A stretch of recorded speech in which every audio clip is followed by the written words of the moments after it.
কথা বলো, তুমি হাতে কাজ করো, তুমি সন্তানকে পড়াও, বাট মনে মনে আমাকে তুমি স্মরণ করো। এটি তোমার প্রকৃত কর্ম, এটি তোমার প্রকৃত কর্ম।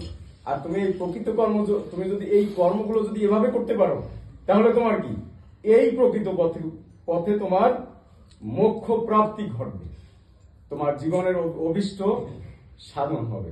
শ্রী শ্রী ঠাকুর সেই ভুবনেশ্বর আশ্রমে বসে, শ্রী শ্রী ঠাকুরের সেই স্মৃতি বিজড়িত ভুবনেশ্বর আশ্রম, কিন্তু সেই শ্রী শ্রী ঠাকুর আপনার কেবলমাত্র 1381 এবং 1382 বঙ্গাব্দ ব্যতীত, মানে আমাদের শ্রী শ্রী ঠাকুরের মহাপ্রয়াণের বছর এবং তার আগের বছর ব্যতীত প্রত্যেক বছর পয়লা বৈশাখ শ্রী শ্রী ঠাকুর কিন্তু এই ভুবনেশ্বর শাখা আশ্রমে কিন্তু অবস্থান করতেন।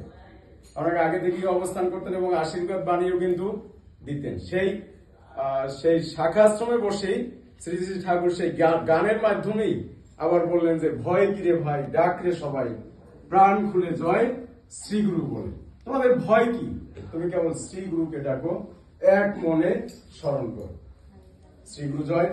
এ পর্যায়ে শ্রী শ্রী ঠাকুরের ভাবধারায় আলোচনা নিয়ে আসছেন আমাদের কৈখালী শাখা সংঘের গুরু ভ্রাতা, কৈখালী শাখা সংঘের পূজারী, আমাদের কেন্দ্রীয় আশ্রমের নবাগত গুরু ভ্রাতাদের যিনি শিক্ষা দিয়ে থাকেন, কেন্দ্রীয় আশ্রমে যিনি অবস্থান করেন, আজকের শাখা সংঘে যিনি কষ্ট স্বীকার করে আমাদের এই নিয়ামতি শাখা সংঘে আমাদের পূজা করতে এসেছেন, আমাদেরই গুরু ভ্রাতা শ্রী শ্রী রাজরূপ দাস দাদা এখন শ্রী শ্রী ঠাকুরের ভাবধারায় আলোচনা করবেন। একটু আগেই দাদা বলতেছিলেন যে সংঘে আলোচনাটা, শ্রী শ্রী ঠাকুরের আলোচনাটা বেশি হওয়া প্রয়োজন।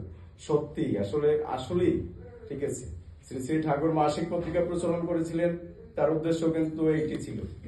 হ্যাঁ, আমরা যদি সেই আলোচনা যদি না শুনি, না জানি, মাসিক পত্রিকা না পড়ি, শ্রী শ্রী ঠাকুরের প্রণীত এই যে এইগুলো আপনার গ্রন্থগুলো যদি না পড়ি, তাহলে আমরা জানবো কিভাবে, আমরা সঠিক পথে চলবো কিভাবে, প্রকৃত পথে প্রকৃত কর্মটি করবো কিভাবে, এটা কিন্তু জরুরি।